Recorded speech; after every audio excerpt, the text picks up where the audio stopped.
It was a great week for Pokemon. They had a chance to break their entire fan base. The week before they had released their new DLC for the main games, announced a brand new Pokemon Snap game, they taught everyone how to brush their teeth properly, and they allow you to run a restaurant that's going to fail like most restaurants do. But on June 24th, their biggest announcement was to come. Drumroll please. Evolved into a war turtle. If you retreat.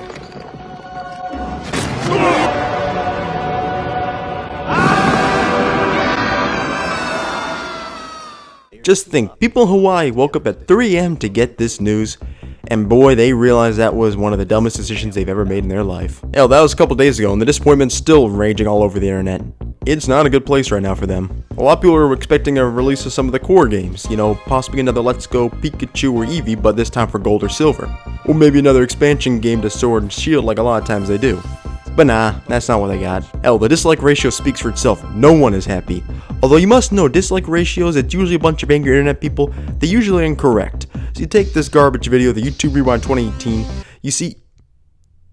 Okay, the dislike ratio is actually pretty spot on there. You probably gotta listen to the dislikers. Now, I will say this right now, I am not actually much of an expert in Pokemon games or any MOBA games at all. I have to be honest, don't know shit about them.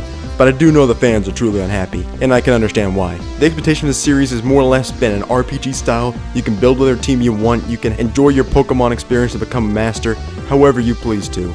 It is one of the more open-ended RPGs out there that has really captured a lot of fans and become one of the most profitable franchises out there. MOBA games like League of Legends or Dota 2, they're still popular games, and they do feature systems where you're forced to level up in each particular game. But the similarities pretty much end there.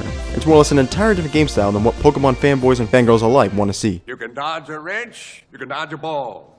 What?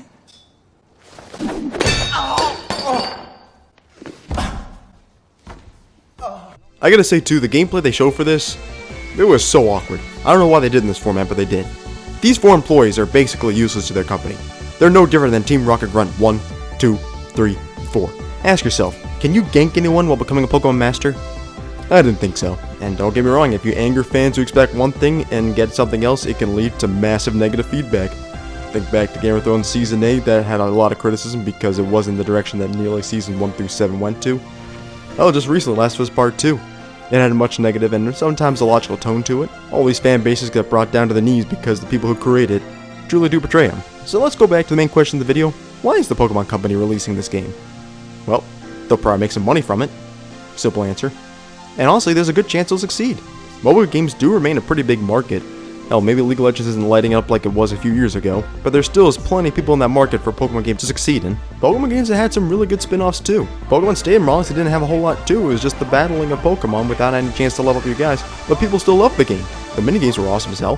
The Pokemon Mystery Dungeon series is just running around exploring shit in your respective turn. Yeah, that's become one of the longer franchises on its own. Pokemon Snap is a cult classic, and all you do is take pictures on a fixed track. Hell, I had a blast streaming this game. And also Galactabuzz. That was also fun too. Pokken Tournament was a solid fighting game. Detective Pikachu did so well, I actually got a damn movie based on it. Pokemon Go broke the entire world back in 2016. Hell, it was actually easy for robbers to get you back then. Go to some random areas to try to get some more Pokeballs. And a subtly awesome game out there was how about Pokemon Puzzle League? Remember that game all the way back in the day? I had a blast playing, and all you do is just try to get some pieces together. I recall one time we went on a ski vacation, but naturally it was, minus 10 degrees outside. There's absolutely no point to go skiing. It'd be like shoving your dick and balls in a freezer for 3 days straight. It's not enjoyable. Trust me, I know. But Pokemon Puzzle League, it was a really fun game to play. And it was kind of how we passed the time. I had a great time doing it. Never beat Mewtwo on very hard though. Yeah, that guy sucked. So yeah, you can shit in this game all you like. You can drop down your trousers and lay down the biggest Taco Bell ass you can ever put on a game. Pokemon's still probably poised to do well with this game. That's why they're coming out with it. I think the franchise has become a giant powerhouse in itself. It's probably going to succeed. So sorry to all the hardcore fans. You better start liking this MOBA game.